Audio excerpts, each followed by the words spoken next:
All right, NFL bets week 12. So last week I gave out a quote from God, but that didn't help us.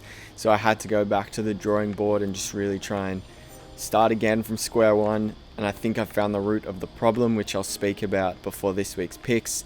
But reviewing last week, we had the underdog, and that was 1 unit to win back 6.5. New England money line, Philly, Cleveland under 47, and Dallas, Minnesota over 47.5. So the New England money line was a killer. Texans beat them. Stark reminder that the Pats are actually a terrible football team. I thought they'd be able to really run the ball on the Texans, but it didn't seem to have that much of an impact. So going forward, there's going to be games where the Pats show up and they play spoiler, but there's going to be also games where they really just lay an egg. So you've got to be careful about that going forward. Then the other two legs, which were a hit. Firstly, Cleveland, Philly. Weather was awful in Cleveland. Total points scored in that game was 39. So what I thought would happen did. And then finally with Dallas and Minnesota, there was a pretty competitive game, quite high scoring with 59 points scored in it total. Dallas were able to sneak away with the win there, but high scoring nonetheless, so that was a hit as well. And then the book it, we put up 3 units to win back 3.6 units. We had Colts plus 7.5, Dolphins plus 3.5, Kansas City minus 2.5. The Colts were way too tough for Green Bay. As soon as Green Bay play a physical football team, they struggle, and that theme continued on the weekend. The Dolphins didn't show up in Denver, unfortunately. Tua put up a really awful performance. They needed Fitzpatrick to come in the fourth quarter to try and save him, but he couldn't do it. So the Dolphins won by a TD.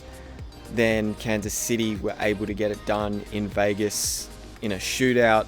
They actually had to go on a pretty clinical fourth quarter drive to be able to win that one by 4 points. So year to date, it puts us as minus 8.4 units heading into this week. And so now for this week, as I said at the start of the video, went back to the drawing board to try and find the issue about where the bets were going wrong. And I think I've just got too many legs at the moment, so I'm going to keep it simple. Stay just 2 legs for both the underdog and the book it.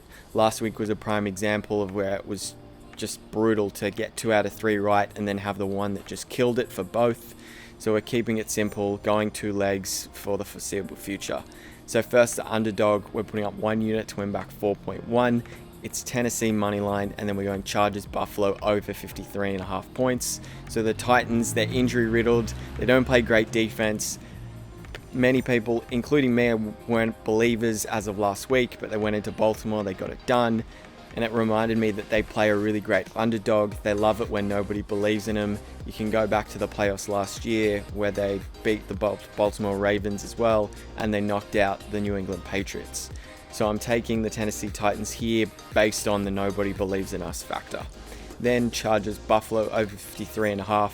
So the Chargers I've spoken about in previous weeks, but they're a very fun team to watch. They don't play much defense, but they empower Justin Herbert, the rookie QB, to throw the ball down the field, show off his arm strength, use his weapons in Mike Williams, Keenan Allen, so there'll be points galore in this game. On top of that, Buffalo are coming back after a bye.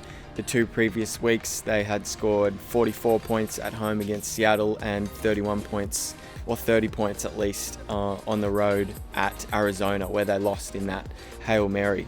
So there's a lot to like with those 2 legs, and I'm pretty confident that I can get this one done.